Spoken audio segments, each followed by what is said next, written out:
Good morning, everybody. Welcome to the farm. It is Monday. The ponies are all ready for breakfast. Yes, feed us, feed us. Good grief, it's already like 80 something degrees. This is ridiculous. Doesn't it realize it's almost November? It should not be this hot.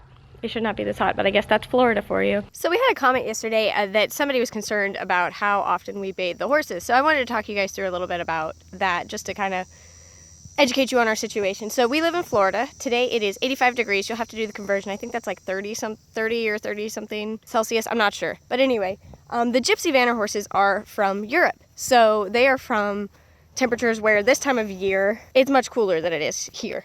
So they have gone ahead and started growing their winter coats. So a lot of the horses spend most of their day covered in sweat like this.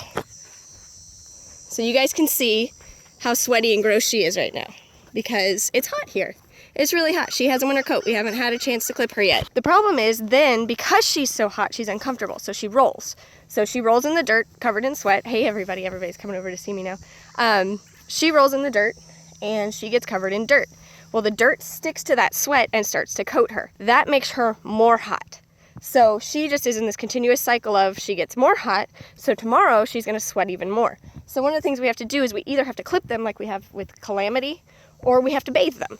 We haven't actually bathed her that much but we have bathed her twice lately because I gave her a bath thinking I was going to clip her, and then I washed her feather because we ended up having to clip some of her feather because she has feather fungus. So, you know, sometimes we have to bathe for that reason. The two Gypsy girls that we keep in the barn, Gracie and Ella, we wash them because they're show horses. And so people are asking me all the time how we keep them so white. Well, we keep them clean. So that is part of it. It doesn't work for every horse, but you also have to remember that we keep Gracie and Ella in very unnatural conditions. So we blanket them when it gets cold. We keep them clean. We protect them. We put sunscreen on them, all of that sort of thing. So we counteract all of the things that we have to do that are unnatural for horses, like washing them. The other thing I wanted to clarify is that after we ride them, because it is quite this hot here, when we ride them, after we ride them, they're really sweaty. So we rinse them off. And I think it might look like we're washing them to you, but we're just rinsing the sweat off of them. So that's the reason that we wash like we do. We're not just giving them baths all the time for no reason. The other thing to keep in mind is that we have 6 Gypsy Vanners here right now. No, we only have 5 right now, but we're about to have 6 again. And if we give 1 bath a week, which is probably a good week, that means it's 6 weeks or more between horses' baths, which is never that much. So they're not really getting bathed as much as you think they are. You're seeing every day. So don't worry. Plus, we're really, really concerned with the welfare of our horses. Like, we take really good care of them. They get a lot of vet treatment. They get chiropractic. They get a lot of care. So if you're concerned about any of that, I'm happy for you to bring it up, but please be assured we take the best possible care of our horses that we can. Another issue that you have to keep in mind about Florida is that it's a tropical climate. So there's a lot of fungus and things like that kind of floats around, and we are constantly on guard trying to keep these horses from having fungus in the feather, on their skin.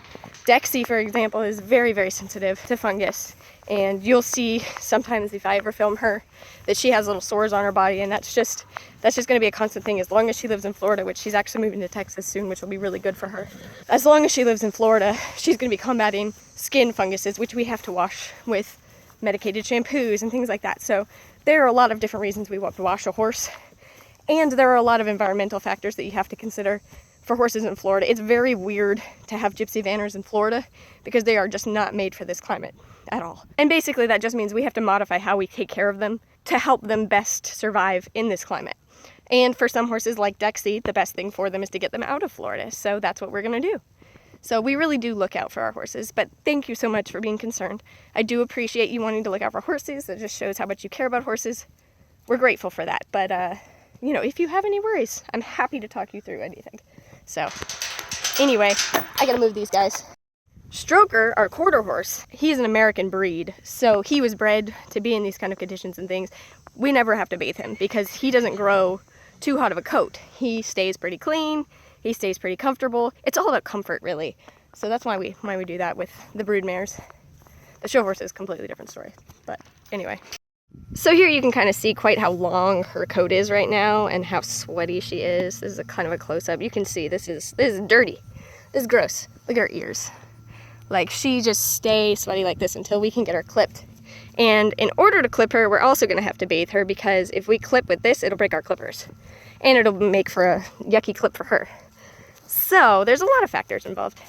Now, I don't know if you can see this because of the shadow, but Here you can see the other reason that we've had to wash her feather a lot lately is she actually has some fungus, and that's where you can see we've clipped that hair off of there. We've done the same thing here where we've clipped underneath, but we've left the stuff over the top so that we can treat this fungus that she has under. This fungus is a product of two things. One is that Disaronno here is a heavily feathered mare. She has enough feather that I can clip the underneath of it and you could never tell from the outside because she has so much hair. And what that does sometimes is it holds in the moisture. And so that moisture just builds up and fungus happens. The other problem is Florida, like I said, is tropical. There's a lot of humidity in the air, so it stays sticky and wet just when you're walking around. So we have to do what we have to do to take care of the babies. All right, the brood mares are officially moved over here because we have a new horse coming tomorrow. That's a cool plane.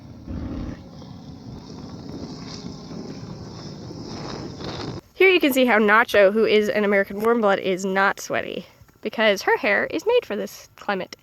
Stroker, our resident quarter horse, not sweaty. Or I guess I should say minimally sweaty. Next major project of the day is to get this field dragged, which is difficult because my gate used to be here, and now my gate's over there, which does not leave me a lot of space to get the truck turned around with the drag. So I have to use the little drag, and that's a lot to drag with the little drag. So another fun Florida-specific issue we have is the sand.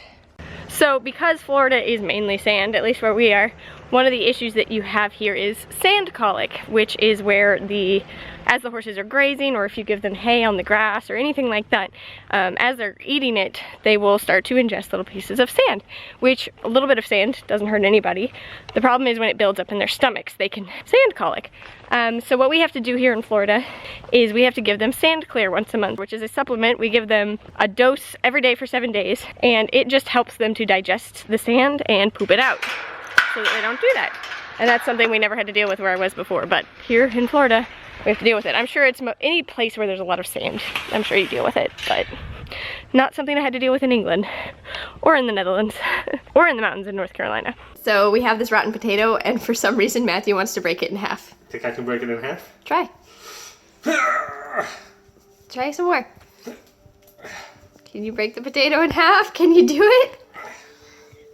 Maybe if I head chop it. We could call this a new challenge. We could call this the potato breaking challenge. It's kind of flimsy. It's not like... Ew, it's like a rubber worm. Yeah, I could twist it. It's gonna be gross. Back up a little. Did that hurt? No, just a padded potato. Now you're determined to break this potato, huh? I think you're just gonna mash it. You're just mashing the potato. Wait, no. Ah!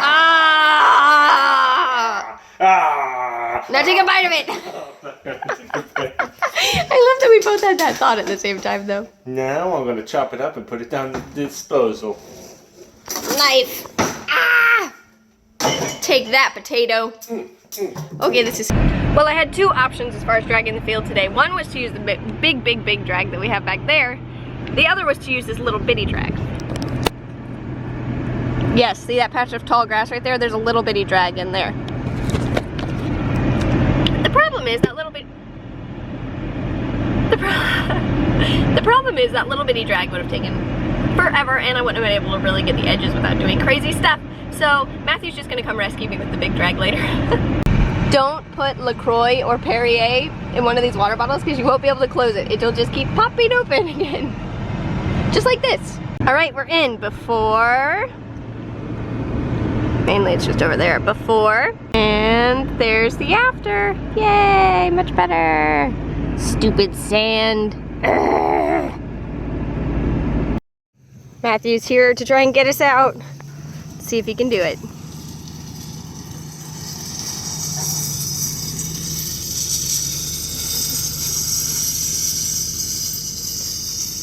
Everything's so dusty, we need rain.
what Ella looks like after a ride. See how sweaty and yucky she is?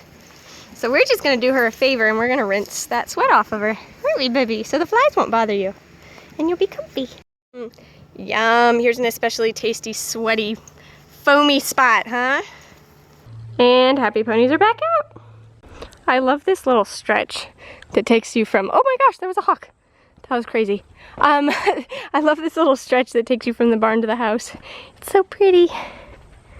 Like a fairy tale. Matthew's making Indian food. What do we got here? What's this? Tiki masala. What's this one? Vindaloo. What's this one? Green stuff. Green. Saag paneer. Yeah, that's what I said. Are you so excited? Yeah, it's gonna be good. Smells pretty good. Woo! We made a mess. Mess.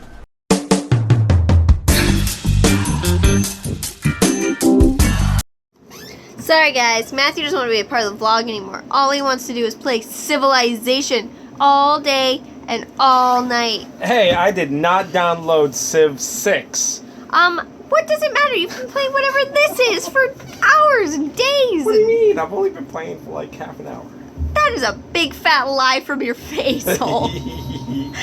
Big fat lie from your face hole. Hey, at least I waited till I was done with work for the day. And then you told a lie about it. Remember when you told that lie? No. You mean you don't remember that lie that you told about only doing this for half an hour just a minute ago? No. How long have I been doing this for? Probably hours. No, not hours. Oh, come on. We just finished eating like an hour and a half ago. Oh, so hour and a half. He is so naughty. Toot's here though. Whoa, she looked really upset. That was not good. Toot. Why are you so excited? I've had spies forever, and then they haven't done anything, but I was finally able to steal some technology. That's not very nice. I can now see uranium on the map, which lets me build atomic bombs. Not that I would devastate my enemies with atomic bombs. You are not nice. I am nice. It's not my fault everyone else on the map is calling me a warmongerer for some strange reason. Is it because you're warmongering? I don't know. What's the definition of a warmonger? A sovereign or leader who instigates or encourages aggression towards other nations. Does indiscriminately attacking my neighbor nations and then annexing their cities make me a warmonger? Definitely. Well, the rest of the world, Congress put an embargo on my country, so I stopped playing Civ for a while. And it's totally bedtime. It's not midnight yet, so I didn't play past midnight. Anyway, we're heading to bed. Guys, I hope you liked the questions we did yesterday. We had a fun time doing it, so if you want, we'll keep doing some of those. Yelena, I think that's how you pronounce your name. You told us once and then I forgot. But when we asked about what you would bring on the island, Yelena said I would bring a house, garden for my food, my boyfriend, a horse, and a computer with internet, and then I would just stay on the island. And I think so far that's the best one yet. Let's just, stay on the island. What else do we need at that point? But yeah, so we had a great time doing it. If you like those questions, we'll continue doing some of those maybe once every couple of days or so, and kind of build up our knowledge of each other. Anyway, we're going to bed, and we'll see you guys tomorrow.